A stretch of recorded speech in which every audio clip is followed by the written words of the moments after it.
చేరుకుని వచ్చిన మీ అందరికీ యేసుక్రీస్తు పేరిట శుభాభినందనాలు తెలియజేస్తాను. దేవుని ప్రేమించిన ప్రియులారా, పరమగీతము 3వ అధ్యాయము 6వ వచనం. ధూమస్తంభము వలె అరణ్య మార్గమున వచ్చు ఇది ఏమి? ధూమము ప్రార్థనకు సంకేతం ప్రియులారా. స్తంభము స్థిరత్వానికి సూచన. స్థిరమైన ప్రార్థన జీవితానికి ప్రహరీ గోడ వంటిది, భద్రతకు మూలం కూడా. ధూమము లేక ధూపము అనగానే మనకి దావీదు ప్రార్థన గుర్తుకొస్తూ ఉంటుంది సహజంగా, అందరికీ తెలిసిందే. కీర్తన 14వ కీర్తన 2వ చరణంలో, నా ప్రార్థన ధూపం వలెను, నేను చేతులెత్తుట సాయంకాల నైవేద్యము వలెను, నీ దృష్టికి అంగీకారములగును గాక అని ప్రార్థన చేశాడు దావీదు. ప్రార్థన అంటే ఒక ధూపముగా దేవుని సన్నిధికి చేరేటువంటిది అని ప్రభువారు కూడా చెప్పారు. ఆ యొక్క ధూపం యొక్క వాసన, సాంబ్రాణి వాసన ఆగ్రాణించి ఆయన వారికి మేలు చేస్తారని కూడా వ్రాయబడుతూ ఉంది. ధూపము ప్రార్థన అనగా దావీదు మాత్రమే కాదు, కానీ పరలోకంలో కూడా దేవదూతలు ఇలాగా ప్రార్థన చేస్తూ ఉంటాయి. ప్రకటన గ్రంథం 5వ అధ్యాయం 8వ వచనంలో, ధూప ద్రవ్యముతో నిండిన సువర్ణ పాత్రలను పట్టుకొని ఉన్న 24 పెద్దలు ఆ గొర్రెపిల్ల ఎదుట సాగిలపడిరి. ఈ పాత్రలు పరిశుద్ధుల ప్రార్థనలు అని బైబిల్లో రాయబడి. ఏంటయ్యా ధూపము? పరిశుద్ధుల యొక్క ప్రార్థనలు. ప్రార్థన అనేది పిల్లరా దహన బలి. మనల్ని మనం తగ్గించుకొని లేదా మార్చుకొని కడుపు చేసే ప్రార్థనలు, ఉపవాస ప్రార్థనలు. కాలుద్ది అన్నమాట, లోపల కాలుద్ది. మాట అంటే మనిషికి మనసులో కాలుద్ది, ప్రార్థన అంటే కడుపులో కాలాలి. అలాగా ఈ దహన బలి అనేది చేయగలగాలి మనం. అంటే దహించాలి, లోపల ఉన్న కొవ్వు కరగాలి అంటే ఉపవాస ప్రార్థన చేయాలంట. ఒకరోజు ఉపవాస ప్రార్థన చేస్తే మనకున్నటువంటి లోపల ఉన్న ఆర్గాన్స్లో కిడ్నీస్, హార్ట్ ఫంక్షన్స్ బాగా జరుగుతాయట. 2 రోజులు కనుక ఉపవాస ప్రార్థన ఉంటే, అంటే 48 గంటలు, నీకున్న కొవ్వు అంతా కరిగిపోద్దట. దేవుడి యొక్క ఆత్మ మీదకు వస్తుందట అని ఋషీశ్వరులు చెప్తూ ఉంటారు. దహించాలట అది. ఏది? ఆహారాన్ని తినకుండా కడుపు మార్చడం, లోకము యొక్క ఆశలు పెరగకుండా కడుపు మార్చుకుంటే అప్పుడు దైవ దర్శనాలు కలుగుతాయని అంటారు. అందుకని దేవుడు కూడా అపోస్తల కార్య గ్రంథం 1వ అధ్యాయంలో, మీరు యెరూషలేమును విడవక ప్రార్థన చేయండి, తండ్రి యొక్క వాగ్దానం కొరకు కనిపెట్టి. వాళ్ళు 10 రోజులు ప్రార్థన చేశారు కాబట్టి ఆ వాగ్దానం వాడి మీదకి వచ్చినట్టుగా చూస్తాం. పిల్లరా, మనము ఈ విషయాలన్నీ కూడా పాత నిబంధన గ్రంథంలో ఒక ఉపమానము లేక ఒక సాదృశ్యంగా మన ముందు పెట్టారు. అయితే అది చాలామందికి అర్థం కాదు, మనకి కూడా అర్థం కాదు. చదివినప్పుడు, పలుమార్లు చదివినప్పుడు దేవుడి యొక్క ఆత్మ మన మీద పనిచేస్తాం. లేవీ కాండము 6వ అధ్యాయము 8వ వచనం నుండి 18వ వచనం దాకా ఒక సందర్భం మీకు కనపడుతూ ఉంటుంది. 6వ అధ్యాయం నుంచి 8వ వచనం నుండి 18వ వచనం ఒక వచనం చదువుతాం. 6వ అధ్యాయం 9వ వచనం చదవండి.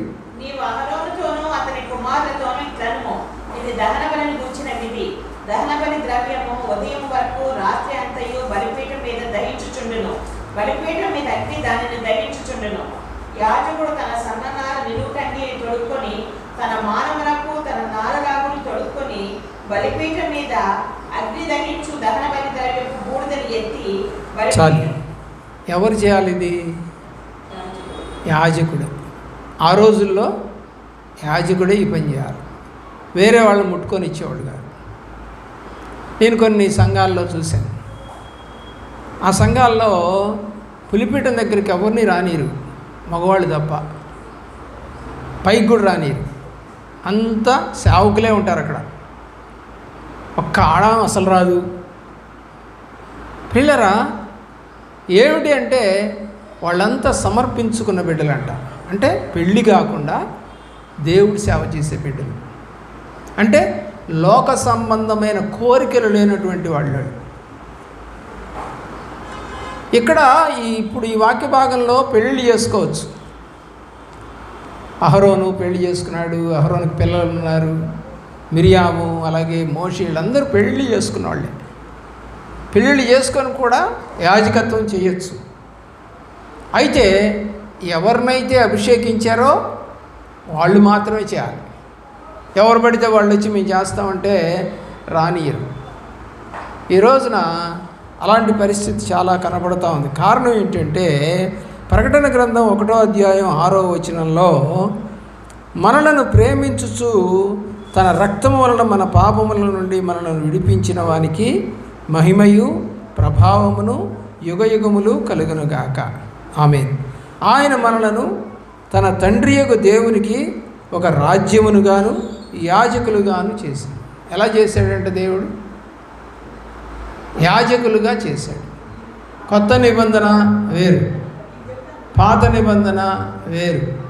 పాత నిబంధనలో అభిషేకించబడినటువంటి వారు మాత్రమే ఆ యొక్క పులిపీఠానికి సంబంధించిన కార్యక్రమాలు, దహన బలులు, ఆ యొక్క మంట మండించడం అంటే పొయ్యి మండించడం కానీ, అలాగే ఆ బూడిదని ఎత్తడం కానీ అన్నీ వాళ్ళే చేయాలి. అలాగే గొర్రె పిల్లలు కోసేది కూడా వాళ్ళే. కాబట్టి ఇవన్నీ పాత నిబంధనలో చాలా కనపడుతూ ఉంటాయి మనకి. అయితే బైబిల్లో పాత నిబంధనలో ఉన్న యాజకత్వం కొత్త నిబంధనలో ప్రభువుని ఎరిగి రక్షణ పొందిన వారికి దేవుడిచ్చాడు. దేవునికి స్తోత్రం కలుగును. రెండవది మనం చూసినట్లయితే మరి లేవి కాండంలోనే 6వ అధ్యాయం 11వ వచనంలో ధూపవేదిక వద్ద యాజకుడు తన వస్త్రములను తీసివేసి వేరు వస్త్రములను ధరించుకోవాలి. ఇప్పుడు మామూలుగా ఉన్న డ్రెస్, ఇప్పుడు నేను లేమెన్ అంటాం, ఇది లేమెన్ డ్రెస్ అంటే సాధారణ సౌవార్తికులం. కాబట్టి లేమెన్స్ లాగా ఉన్నటువంటి వాళ్ళగా ఈ రోజున సువార్త చేస్తూ ఉన్నాం. ఏ డ్రెస్ అయినా వేసుకోవచ్చు, పలానా డ్రెస్ వేసుకోవాలని లేదు, తెల్లది వేసుకోవాలని లేదు, కలర్ కోటు వేసుకోవాలని ఏం లేదు దీనికి. అయితే దేవుని యొక్క ప్రేమలో వాళ్ళైతే మామూలుగా వాడుకునే డ్రెస్ వేరు, పులిపీఠం దగ్గరకు వచ్చేటప్పుడు వేసుకునే డ్రెస్ వేరు. మీరు కూడా చూసింటారు, కొన్ని సంఘాల్లో వాళ్ళు ఒక అంగీ లాంటిది వేసుకుంటారు. అయితే వాళ్ళు ఏం చేస్తున్నారంటే ఉన్న డ్రెస్ మీదే ఒక అంగీ వేసుకుంటున్నారండి. కానీ అలా కాదు. ఇక్కడ రాయబడింది ఏంటి, ఆ యొక్క ప్రార్థన అనేటువంటి ధూపము మేము ప్రతి వ్యక్తి మరి మన క్రియలు అన్నీ కూడా మురికి గుడ్డలాంటి. ధూపవేదిక వద్దకు వచ్చేటువంటి యాజకుడు తన వస్త్రములను తీసివేసి వేరు వస్త్రములు అన్నాడు. తీసివేసి అన్నాడు, ఉంచుకొని కాదు. ఇప్పుడైతే ఉంచుకొని పైన ఒక అప్రాన్ని వేసుకుంటున్నారు, అది కాదు దేవుని యొక్క ప్రేమలో. అయితే మన యొక్క క్రియలు బైబిల్లో మురికి గుడ్డల వలె ఉన్నాయని బైబిల్ రాస్తాం. అంటే దేవుడి దగ్గరికి వస్తూనే ఉంటాం, కానీ క్రియలు మంచివి చేయం, అంటే దేవుడికి ఇష్టమైనవి చేయం. తప్పని తెలిసినా కూడా బంధువులకో ఇంటి వారికో మరి కుటుంబానికో లోబడిపోతాం. భార్యని కాదనలేక భర్త, భర్తను కాదనలేక భార్య, పిల్లల్ని కాదనలేక తల్లిదండ్రులు ఏమైపోతున్నారు? మళ్ళా సాతాను యొక్క చెరలోకి బంధించబడుతూ ఉన్నారనేది వాస్తవం. ప్రియులారా, ఆలోచించి మురికి గుడ్డలు లాంటివి అని యెషయా గ్రంథము 64వ అధ్యాయము 6వ వచనంలో మనకు కనపడతాం. ప్రియులారా, ఆ వస్త్రములు ఏం చేయాలంటే ఆ మురికి గుడ్డలు అనే వస్త్రాలు చేసినటువంటి దుర్మార్గపు క్రియలు అనే వస్త్రాలు. నువ్వు అనుకోవచ్చు, నేను వాసన కొట్టడం లేదులే, నేను బాగానే ఉన్నావు. కానీ దేవుడు అంటున్నాడు అవి మురికి గుడ్డలు అన్నాడు. అవి ఏం చేయాలంట? తీసివేయాలి. అవి ఇంక తీసేయాలి. అంటే నీ హృదయంలో ఆయన మనల్ని రక్షించాడని ఆ పాత హృదయాన్ని తీసేసేయాలి. నూతన హృదయం. 2 కొరింథీ పత్రిక 5వ అధ్యాయం 17వ వచనంలో దేవుని యొక్క ప్రేమలో ప్రియులరా, అవి పాతవి గతించెను, సమస్తము నూతనమాయ. కాగా ఎవడైనా క్రీస్తునందున్న ఎడల వాడు నూతన సృష్టి, పాతవి గతించెను, ఇదిగో కొత్తవాయెను. కాబట్టి పాతవి ఏమైపోవాలి? మరి ఇక్కడ ఏం చేయాలి? బలిపీఠం దగ్గరికి వచ్చేటప్పుడు యాజకుడు పాత గుడ్డలు తీసేసి దేవుని ప్రతిష్ఠితమైన గుడ్డలు అనేవి ఒకటి ఉన్నాయి, వస్త్రాలు. ఆ వస్త్రాలు ధరించుకొని అక్కడ కనపడాలి. అప్పుడు అతను ఏమంటారు? మీరు కనుక అనుకుంటారు కదా, చూస్తే ఫాదర్ గారు వస్తున్నారు. ఫాదర్ గారు వస్తున్నారు ఎలా చెబుతా? అతను వేసుకున్న డ్రెస్ అంతే కదా, అతను వేసుకున్న డ్రెస్లో బట్టి మనం అర్థం. అలాగే car driver, bus driver, auto driver, doctor, ఏమండి, అలాగే లాయరు, వాళ్ళకు ఒక డ్రెస్సులు ఉన్నాయి. అలాగే హిందూ భక్తులకి కాషాయం కట్టుకుంటే ఒక భక్తులు, నల్లగుడ్డలు వేసుకుంటే మరొక భక్తులు, ఇలాగా భక్తులు కూడా మరి రకరకాల వస్త్రాలు వేసుకుంటారు. దాన్ని బట్టి వాళ్ళు ఏ దేవుడికి ఇష్టపడి పనిచేస్తున్నారో తెలుస్తుంది. మరి మనం ఇష్టపడి పనిచేస్తున్నట్టు ఎట్లా తెలుస్తుంది? మన మాటలు. తప్పు చేస్తున్న వాళ్ళని గద్దిస్తాం, బూతులు రాకూడదు, అబద్ధాలు రాకూడదు, మోసపు మాటలు రాకూడదు, అన్యాయం చేయకూడదు. ఇవన్నీ చేసేవాళ్ళు ఎవరు? క్రైస్తవులు. వాళ్ళని చూసి వాళ్ళు అనుకోవాలి వీళ్ళు క్రైస్తవులే లాగా ఉన్నారు. ఒకసారి దేవుని యొక్క ప్రేమలో అమెరికన్ ప్రెసిడెంట్, దేవుని యొక్క ప్రేమలో ఎప్పుడో, ఇప్పుడు కాదండి, ఇప్పుడు ప్రెసిడెంట్లు కాదు, ఎప్పుడో పాత ప్రెసిడెంట్లు, అబ్రహం లింకన్ గారు. అబ్రహం లింకన్ గారు తన యొక్క కారు డ్రైవర్ కలిసి తమ కారులో ప్రయాణం చేస్తూ ఉన్నారు. అయితే కారులోకి ఎక్కినటువంటి ప్రెసిడెంట్ గారికి ఏసీ ఉంటుంది కదండి, వాసన వస్తుందంట, ఏదో చచ్చిపోయినంత వాసన.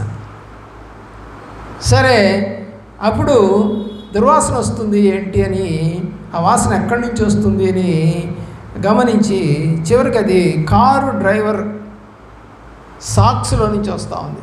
అంటే సాక్స్ అంతా కూడా చెమటకి తడిసిపోయినప్పుడు ఆ షూలో పెట్టుకొని ఉన్నప్పుడు ఏమవుద్దంటే వాసన కొడుతుంది. దేవుని ప్రేమిస్తున్న పిల్లలు గ్రహించి వాటిని తీసివేయమని డ్రైవర్తో చెప్పాడు. కొత్త సాక్స్ ఇచ్చాడు కూడా. సరే, కొత్త సాక్స్ వేసుకున్నాడు, నడుపుతున్నాడు డ్రైవరు, కానీ వాసన పోలేదంట. అప్పుడు అబ్రహం లింకన్ గారు డ్రైవర్ని అడిగాడంట, ఏమనంటే ఆ సాక్స్ తీసేసావా అంటే తీసేసాను అన్నాడు.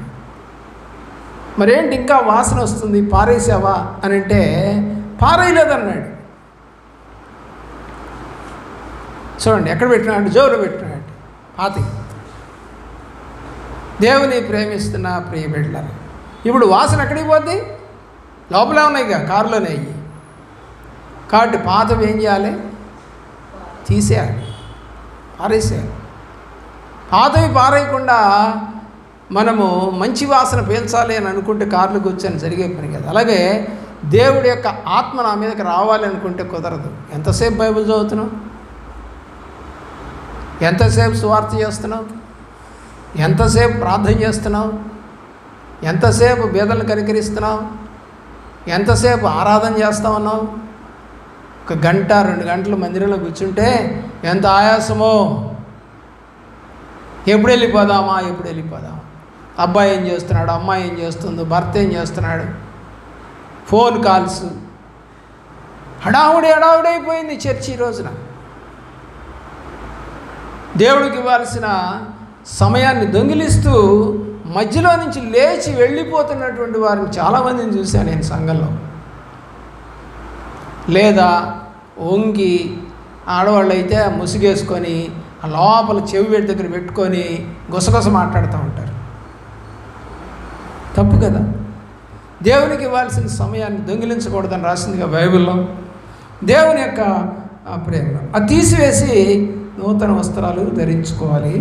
నూతన వస్త్రముల గురించి బైబిల్లో చాలా విషయాలు రాశారు. అసలు వస్త్రం అంటే ఏంటి, ఎలాంటి వస్త్రం ధరించాలి, ఎప్పుడు ఏ వస్త్రం ధరించాలి అనేది కూడా రాశారు. నీతి క్రియలనే వస్త్రములు అని రాశాడు 19వ అధ్యాయము ప్రకటన గ్రంథము 8వ వచనం.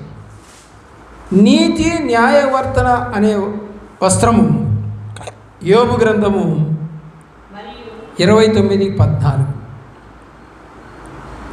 జాలి మనసు, దయాళుత్వము, వినయము, సాత్వికము, దీర్ఘశాంతం అనే వస్త్రము కొలస్సీ పత్రిక 3వ అధ్యాయము 12వ వచనం. ప్రేమ అనే వస్త్రం కొలస్సీ పత్రికలోనే 3వ అధ్యాయము 14వ వచనం. దీన మనసు అనే వస్త్రము 1 పేతురు గ్రంథము 5వ అధ్యాయము 5వ వచనం. 3వ పాయింట్లోకి వస్తే లేవి కాండము 6వ అధ్యాయము 10వ వచనం. బలిపీఠం మీద బూడిదను ఎత్తి పారేయాలి. ఏం చేయాలండి? ఈ రోజున గ్యాస్ స్టవ్ కూడా తుడుచుకోకుండా పొద్దున్నే లేచి కాఫీ పెట్టుకునే మొఖాలు ఉన్నాయి. గ్యాస్ స్టవ్ కూడా కనీసం వాళ్ళు ఏం చేయరండి, ఏం చేయరు. గ్యాస్ స్టవ్ కూడా తొడవరు. పాతకాలంలో అయితే ఏం చేసేవాళ్ళని చెప్పండి, ఆ పొయ్యిలో ఉన్నటువంటి ఆ యొక్క బూడిదనంతా తీసి పారేయం. ఆ బూడిదతోనే అంట్లు తోమేది. దాన్ని కచ్చిక అంటారు. కచ్చిక అంటే ఈ పేడతో వేసిన పిడకల ద్వారా, అలాగే కట్టె పొయ్యి ద్వారా, కట్టెల ద్వారా వచ్చేటువంటి దాన్ని తీసి పారేయాలి. పారేసి అప్పుడు మళ్ళీ మనం ఏం చేయాలి, ఫ్రెష్గా కట్టెలు పెట్టాలి. కట్టెలే పెట్టేస్తామా? లావులావి కాదు, పగలగొట్టి చిన్న చిన్నగా పగలగొట్టిన ముక్కలు పొయ్యిలో మనము పెడతాం. చూడండి ఇక్కడ ఏమని రాసింది, 10వ వచనం చదవండి.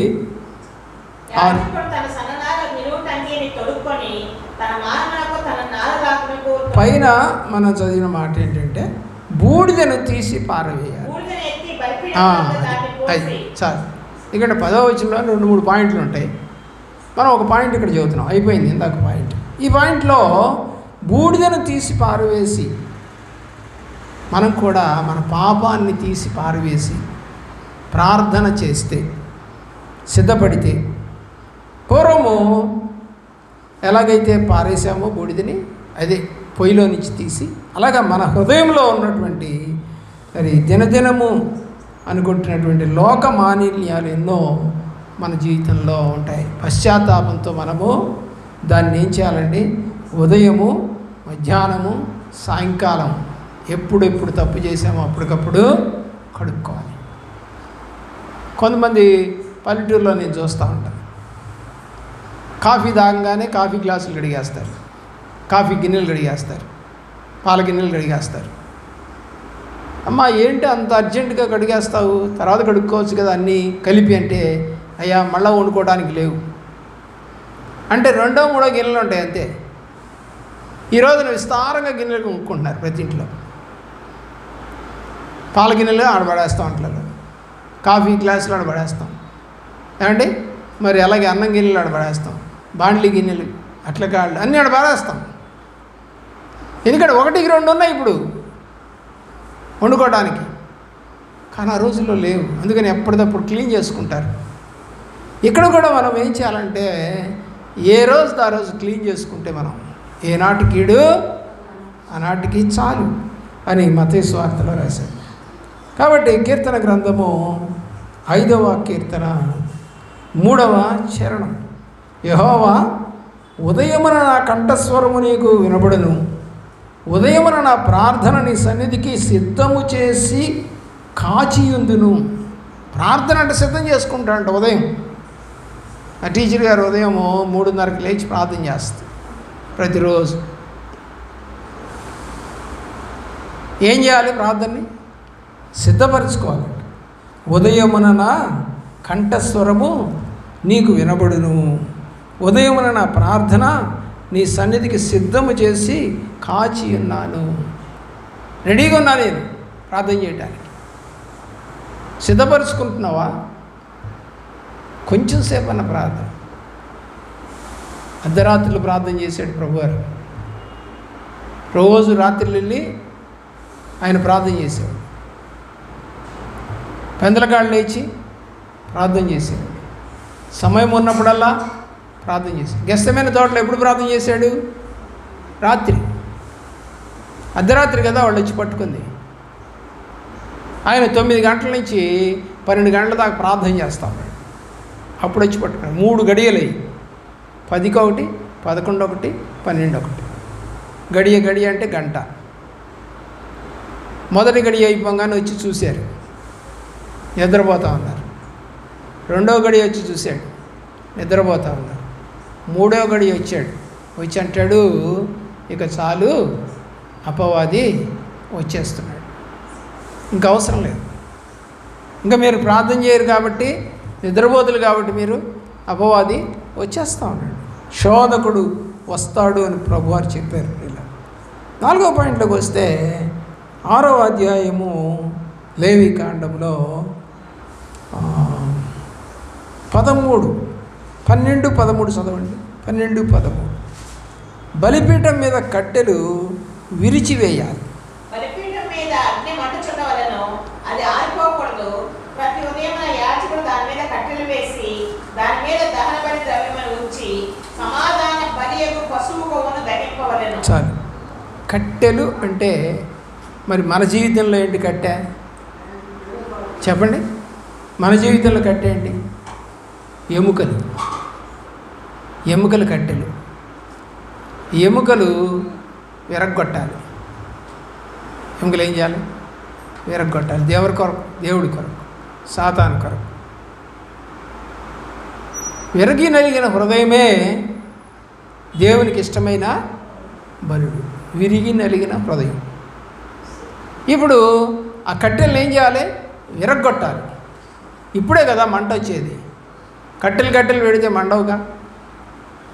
ఫస్ట్ ఎప్పుడైనా కూడా పొయ్యి మండాలి అంటే చిన్నగా త్వరగా కాలేటువంటి చితుకులు, అలాగే సన్న సరివి కట్టెలు ఉంటాయి, అవి పెడతారు. అవి బాగా మండుతాయి. ముందు అన్నీ పెట్టరు, ఒక 3 or 4 పెడతారు. ఆ తర్వాత కొంచెం పెద్ద కట్టెలు పెడతారు. ఇలా ఒక్కొక్కటి పెట్టుకుంటూ మనము ఆ యొక్క మంటని పెంచుతూ ఉంటాం. అలా కూడా మనం కూడా ప్రార్థనలో చిన్న చిన్న తప్పులు ఒప్పేసుకుంటూ, ఆ తర్వాత పెద్ద తప్పులు ఒప్పేసుకుంటూ, ఏమంటే మనల్ని మనము దేవునికి సమర్పించుకోవాలి అనేది దేవుడి యొక్క ఉద్దేశం. ప్రియులారా, ఇలాంటి ఉద్దేశం నువ్వు కలిగి ఉన్నావా? ఎముకలు నలగగొట్టుకునే స్థితి. మన ఎముకలు దేహమునకు పుష్టిని కలగజేస్తాయి, శరీరానికి బలాన్ని ఇస్తాయి. దేవుని నుండి మనలను వేరు చేయనిది ఏంటి అంటే మనలో ఉన్నటువంటి ఒక గర్వం, లేకపోతే ఒక అహం. అయాం అంటే నేనే అన్నట్టు ఒక అహం.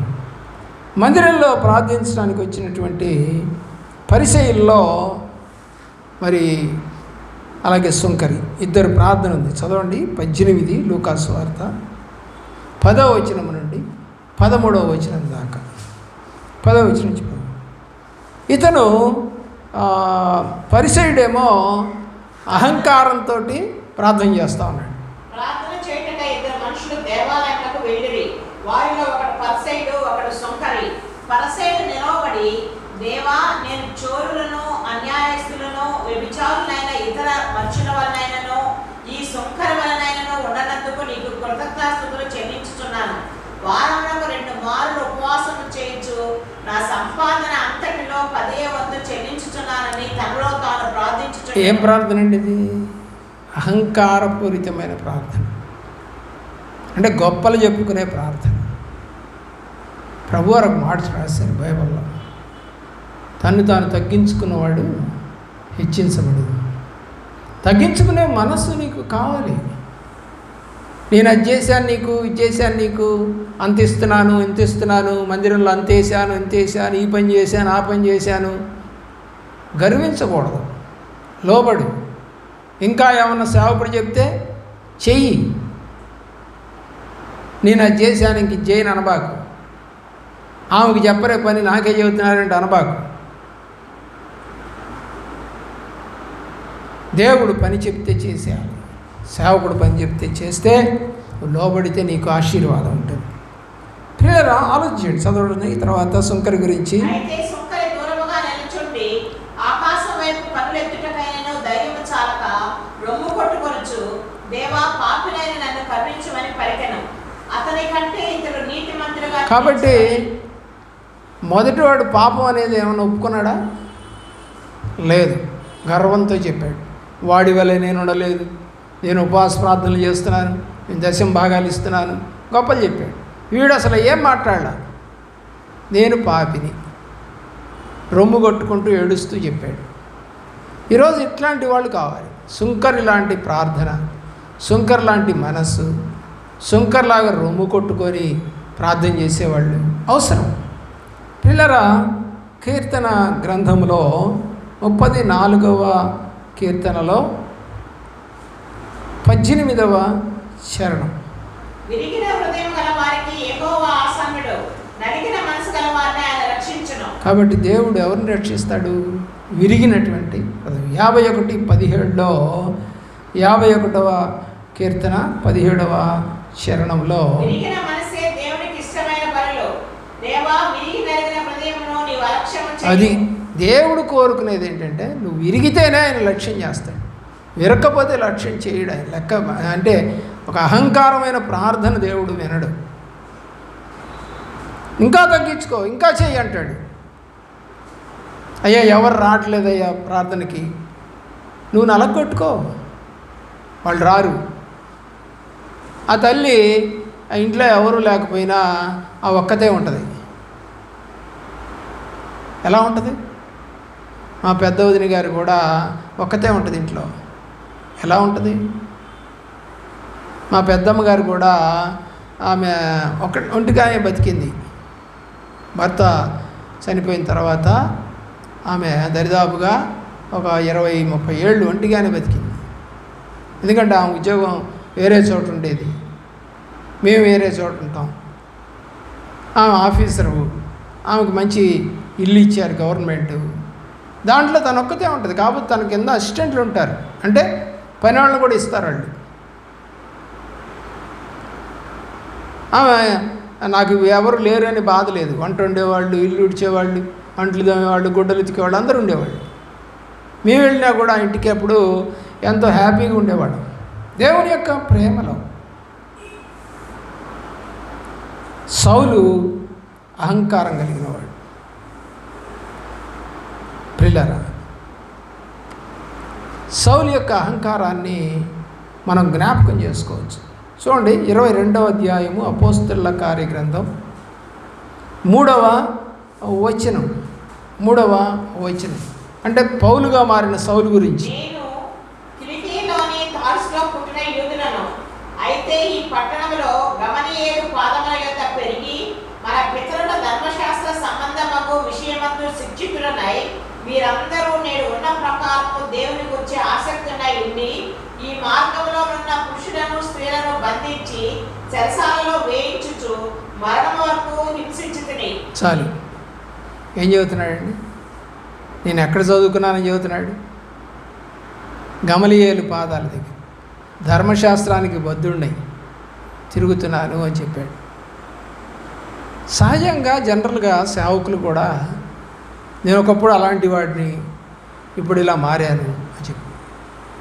కొంతమంది అంటారు, ఎందుకు మాటికి అవి చెబుతారు అంటారు. మరి పౌలు ఎందుకు చెబుతున్నాడు ఇప్పుడు ఇవన్నీ? రక్షణ పొందిన తర్వాత తన యొక్క బ్యాక్గ్రౌండ్ ఎందుకు చెప్పుకుంటున్నాడు? అంటే నేను ఎలా పెరిగాను, నేను ఎలా జీవించాను అని చెప్పుకుంటున్నాడు. అదొక గర్వం కింద లెక్కే. ఏమండి? ఆ గమలియేలు పాదాల దగ్గర విద్య నేర్చుకున్నవాడదని, ధర్మశాస్త్ర ప్రకారము అనింద్యుడినై ఉన్నానని హెచ్చించుకుంటున్నాడు.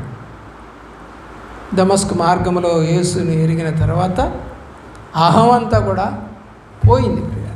విరగ్గొట్టుకున్నాడు. గలతీ పత్రిక 2వ అధ్యాయము 20వ వచనంలో, నేను క్రీస్తుతో కూడా సిలువ వేయబడి ఉన్నాను, ఇకను జీవించువాడను నేను కాదు, క్రీస్తే నా యందు జీవించుచున్నాడు. నేను ఇప్పుడు శరీరమందు జీవించుచున్న జీవితము నన్ను ప్రేమించి నా కొరకు తన్ను తాను అప్పగించుకున్న దేవుని కుమారు యందు విశ్వాసం వలన జీవించుచున్నానని సాక్ష్యం ఇచ్చాడు. అప్పుడేమో నేను అక్కడ చదువుకున్నాను, ఇక్కడ చదువుకున్నానని చెప్పాడు. ఇప్పుడేమో అతను నలగొట్టుకొని దేవుని కొరకు బ్రతుకుతున్నాను, జీవిస్తున్నాను అని చెప్పాడు. రోమాపత్రిక 11:1 కూడా చూడండి. రోమాపత్రిక 11:1. రోమాపత్రిక 11వ అధ్యాయము 1వ వచనం. నేను అడుగునదేమనగా, దేవుడు తన ప్రజలను విసర్జించిన అట్లనరాదు, నేను కూడా ఇశ్రాయేలును అబ్రహాము సంతానమందరి బెన్యామీను గోత్రమునందు పుట్టినవాడను. తాను ముందెరిగి తన ప్రజలను దేవుడు విసర్జింపలేదు. చూసారా, ఇక్కడ ఇంకొక మాట కలిపాడు. నేను బెన్యామీను గోత్రికుడు, అంటే సౌలు రాజుగా చేశాడు కదా దేవుడు, ఆ గోత్రంలోంచి వచ్చా నేను. అంటే రాజులు, మా వాళ్ళంతా కూడా ఎవరు ఇప్పుడు రాజులు. మేము కూడా చెప్పచ్చుగా, మా రెడ్లు మేము, మా వాళ్ళు రెడ్లు రాజులు అయ్యారు, పరిపాలన చేశారు, వాళ్ళ వంశంలోంచి వచ్చానని చెప్పచ్చుగా. అలా చెప్పుకున్నాడు. ఫిలిప్పీ పత్రిక 3:5. ఫిలిప్పీ పత్రిక 3వ అధ్యాయము 5వ వచనం. ఫిలిప్పీ పత్రిక 3వ అధ్యాయం. 8వ దినమున సున్నతి పొందితిని, ఇశ్రాయేలు వంశపు వాడనై బెన్యామీను గోత్రములో పుట్టి హెబ్రీయుల సంతానమైన హెబ్రీయుడనై, ధర్మశాస్త్ర విషయము పరిసయ్యుడనై, ఆసక్తి విషయము సంఘమును హింసించిన వాడనై. చూడండి, ధర్మశాస్త్రం ఇప్పటికి ఎన్నోసార్లు ఇది 3 సార్లు చూపించాను. ఎక్కడెక్కడ మాట్లాడాడు? రోమాలో మాట్లాడాడు, ఫిలిప్పీలో మాట్లాడాడు. పిల్లరా, మరి ఎందుకు చెప్పుకోకూడదు?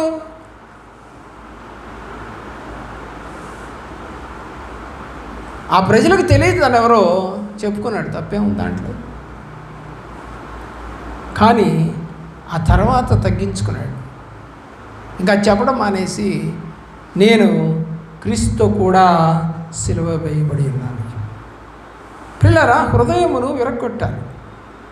మానవుని హృదయాలోచనలు చెడ్డవని ఇర్మియా గ్రంథం 12:3లో, యెహోవా నీవు నన్ను ఎరిగి ఉన్నావు, నన్ను చూచుచున్నావు, నా హృదయము నీ పట్ల ఎట్లున్నది నీవు పరిశోధించుచున్నావని కీర్తనాకారుడు 26వ కీర్తన 2వ చరణంలో రాశాడు. విరిగినలిగిన హృదయం మనము శుద్ధి చేసుకోలేము పిల్లలు. విరగకుండా శుద్ధి కాదు. దేవుడే మన హృదయములను శుద్ధి చేయవాడు. అందుకే దావీదు మహారాజు 51వ సంకీర్తన 10వ చరణంలో, దేవా నా యందు శుద్ధ హృదయము కలగి చేయుము అని అడిగాడు. మనం కూడా అడగాలి అలా. తప్పు చేసిందేమో నా హృదయం, వ్యతిరేకంగా ఉందేమో నా హృదయం, చెడిపోయిందేమో నా హృదయం, తల్లిదండ్రులు కాదని, బంధువులు కాదని, నిన్ను కాదని నేను తిరుగుతుందేమో నా హృదయం, సరి చేసుకోవటం నేర్చుకోవాలి.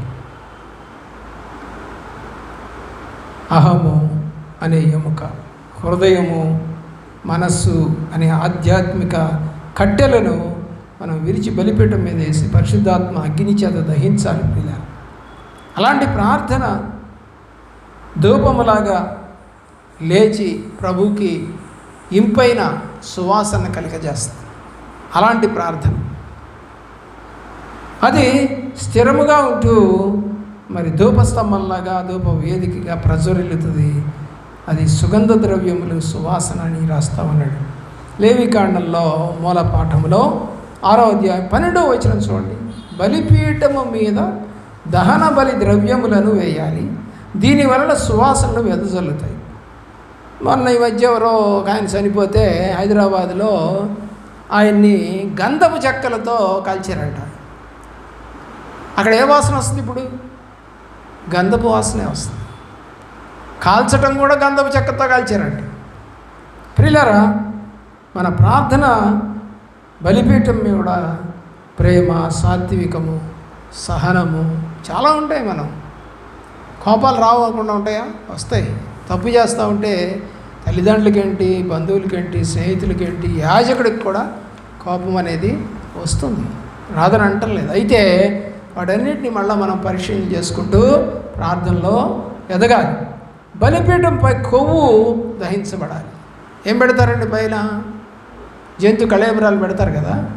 మన జీవితం ముందు ఏది ఇష్టమో, ఏది కొవ్వో, ఏది ప్రేమో, ఏది అత్యున్నతమైనటువంటి స్థానమో అది బలిపీఠం మీద దహించాలి, కాల్చేయాలి.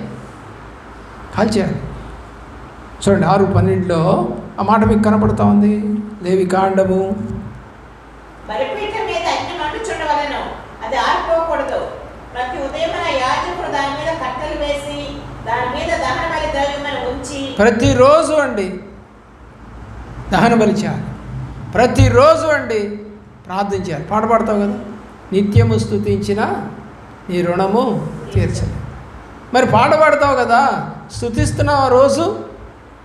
ఇక్కడ ఏం చేయాలంట? పొద్దున్నే ప్రతి ఉదయమున ప్రతిరోజు కట్టెలు వేసి దాని మీద దహన బలి ద్రవ్యమును ఉంచి. అది చేయాలంటే యాజకుడు ఉండాలి. ఏం చేయాలి? యాజకుడు బాగు చేయాలి. నిద్రపోకూడదు. దేవుడి సన్నిధికి వచ్చి నిద్రపోతేట అదే సైతాన్ అంటే. నిద్ర పెద్ద సైతాన్. దేవుణ్ణి ఘనపరచనీయకుండా చేసే పని నిద్ర. ఆదికాండం 22:2 మరి అబ్రహాము గురించి రాస్తా ఉన్నారు. నీకు ఒక్కగా ఉన్నటువంటి నీ కుమారుని అనగా నీవు ప్రేమించు ఇస్సాకును దహన బలిగా అతన్ని అర్పించమని చెప్పాడు. అబ్రహాము దేవుని దహన బలిగా అర్పించమని దేవుడు కోరినప్పుడు దేవుని కోరిక ప్రకారం అబ్రహాం ఇస్సాకును బలిపీఠం మీద పెట్టి బలి ఇవ్వడానికి సిద్ధపడ్డాడు. అయితే దేవుడు అన్నాడు, నీవు నా మాటకి అంగీకరించి భయపడి నీ కుమారుణ్ణి నాకివ్వ వెనుదీయలేదు. 12వ వచనంలో ఉంటుంది అది. నీకు ఒక్కగా అన్నట్టు నీ కుమారుడు నాకు వెనుదీయలేదు కనుక నీవు దేవునికి భయపడవాడవని ఇందువలన నాకు కనపడుతుంది. ఏం చేస్తున్నాడండి? ప్రేమ అనే కొవ్వు, కొడుకు మీద ఉన్న ప్రేమ అనే కొవ్వు, ఇష్టం ఎవరి కోసం దహించాలని చూస్తున్నాడు? దేవుని కోసం. అలాగా నీవు కూడా దేన్ని ఎక్కువగా ప్రేమిస్తున్నావో పెందుకొస్తాడు. చూడండి, నగల మీద ప్రేమ లేదు, కలర్ డ్రెస్సులు వేసుకోరు, మేకప్ వేసుకోరు, తలరంగులు వేసుకోరు. ఏమండి ఏం చేస్తున్నారు? ఈ లోక సంబంధమైన వాటన్నిటిని దహించేస్తున్నారు, కాల్చేస్తూ ఉన్నారు. అందుకని ఒక ఆయన ఆ మినిస్ట్రీకి దహించు అగ్ని అని పేరు పెట్టుకున్నాడు. దేవుని ప్రేమించవలసిందిగా కోరుతాం. యాకోబు పత్రిక 2వ అధ్యాయము 2-3 వచనాలు మనం చూస్తే, తన ప్రేమకు బలిగా అర్పించడానికి అబ్రహాము వెనుదీయని కారణంగా అతడు ఎవరయ్యాడంట? దేవునికి స్నేహితుడు. ఏమయ్యాడు? చూడండి 2:2. సరే, అతను స్నేహితుడు, దేవునికి స్నేహితుడు అయ్యాడు అని బైబిల్లో మనకి కనపడతా ఉంది. దేవుని ప్రేమిస్తున్నటువంటి ప్రియ బిడ్డల.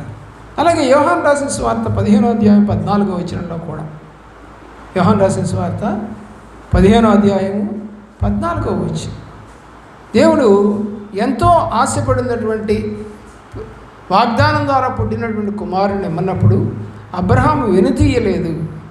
చదవండి 15-14. చూసారా? దేవుడు ఆజ్ఞాపించింది చేస్తే స్నేహితులు అవుతాం. ఇప్పుడు అబ్రహాం చేశాడుగా, స్నేహితుడు అయ్యాడు. నా స్నేహితుడు అయితివే అనే పాట కూడా ఉంది. అయితే దేవుడు ఒక మాట చెప్తా ఉన్నాడు బైబిల్లో, ధనానికి, సిరికి దేవుని యొక్క ప్రేమలో, దేవుని యొక్క ప్రేమను కొవ్వుగా అర్పించేటువంటి మనసు కనుక నీకు లేకపోతే, దేవుడిని సిరిని రెండింటిని కూడా సేవించలేము. రెండింటిని సేవించడం కష్టం. ఎందుకంటే డబ్బు మీద ఎక్కువ ఆశ ఉంటుంది మనిషికి. ఇవాళ ఎవరు వడ్డీ డబ్బులు ఇస్తా అన్నారండి, అందుకని ఆదివారం చర్చికి రాలి. ఈరోజు డోక్రా డబ్బులు వస్తున్నాయి ఏంటండి, అందుకని చర్చికి రాలి. ఈరోజు బ్యాంకుకి వెళ్ళి లోన్ తెచ్చుకోవాలండి, చర్చికి రాలి. ఏమండి, ఈరోజు వడ్డీ కోసం అని ఒక ఆమె డబ్బులు కావాలని అడిగిందండి, అందుకని ఇంట్లో ఉన్నా. ఈరోజు మా ఆయన వారం రోజుల తర్వాత ఊరి నుంచి వస్తున్నాడండి, అని చర్చికి రావట్లే. అసలు నువ్వు ఏమి దహించేసావు? దేవుడిని బాధ పెడతావు. ప్రేమించాలని చెబుతావు, కానీ నీ అవసరాలే తీర్చుకుంటావు. అందరూ తమ సొంత పనులనే చూసుకుంటున్నారు, కానీ దేవుని పనిని చూడటం లేదు అని రాశారు. చూడండి, మత్తయి సువార్త 6వ అధ్యాయము 24వ వచనం. మత్తయి సువార్త 6:24. త్వరగా చదవండి. మత్తయి సువార్త 6వ అధ్యాయం 24వ వచనం. ఎవరినూ ఇద్దరు యజమానులకు దాసుడుగా ఉండనేరడు. అతడు ఒకరిని ద్వేషించి ఒకరిని ప్రేమించును, లేదా ఒకరిని పక్షముగా ఉండి ఒకరిని తృణీకరించును. మీరు దేవునికిని సిరికిని దాసులుగా ఉండనేరరు. రెండింటినీ కలిపి సేవించాలంటాం అనేది అసాధ్యం. ఒకవేళ సేవిస్తుంటే అది సరైన సేవ కాదు. ప్రార్థనా బలిపీఠం మీద మనం ప్రేమించిన దాన్ని ఏది కొవ్వో దాన్ని దహించినప్పుడు అది ధూపం వలె దేవుని సన్నిధికి చేరుతుంది.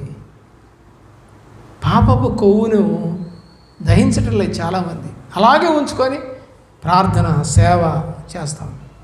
6వ అధ్యాయము మూలవాక్యంలో లేవికాండము 13వ వచనం. బలిపీఠం మీద అగ్ని నిత్యము మండుచుండవలెను, అది ఆరిపోకూడదు, ప్రార్థన ఆగిపోకూడదు. లూకాసు వార్త 18వ అధ్యాయము 1వ వచనం. విసుగక ప్రార్థించు.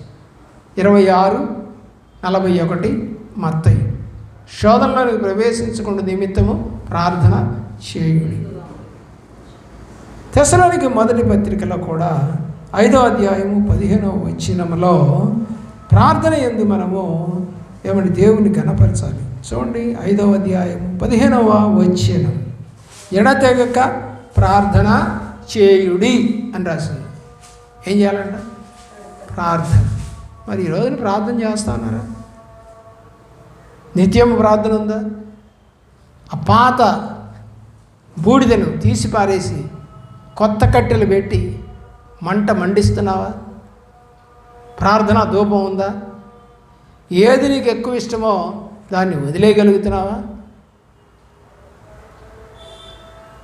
ఆలోచించి ఈ రోజున అవన్నీ మనం చేస్తూ మనం దేవునికి ఇష్టం అంటే కొంతమంది అలా చెప్తున్నారు. ఇప్పుడు బోధ జుట్టు ఎరబోసుకొని చెప్పుద్ది ఒక ఆమె, షూస్ వేసుకొని చెప్పుద్ది, మ్యాచింగ్ డ్రెస్సులు వేసుకొని మేకప్ వేసుకొని లిప్స్టిక్లు వేసుకొని ఏమండి హావభావాలన్నీ కూడా ప్రదర్శిస్తూ వాక్యం చెప్పుద్ది. ఆమె ఊగిపోతూ ఉంటుంది. ఒక యవ్వన స్త్రీ ఈ మధ్య సోషల్ మీడియాలో కనపడతా ఉంది. ఆమె వాక్యం చెప్పదు, అన్ని సొల్లు కబుర్లు చెప్పుద్ది. బైబిల్ చెప్తా ఉంది, నీ వాక్యమే నన్ను బ్రతికించి. వాక్యం చెప్పు అమ్మా. వేసుకోకపోయినా పర్వాలేదు, చెప్పులు వేసుకొని చెప్పచ్చు, ఇరబోసుకొని అని చెప్పచ్చు. దేవుడు ఇవన్నీ చూస్తాడా అంటది. దేవుని ప్రేమించుకున్నారా? మీరు కూడా ఇలాగా చేసి దేవుడిని ఇష్టంగా నడిచే భాగ్యం దేవుడు మీకు దయచేయును గాక. మోకరించండి ప్రార్థన.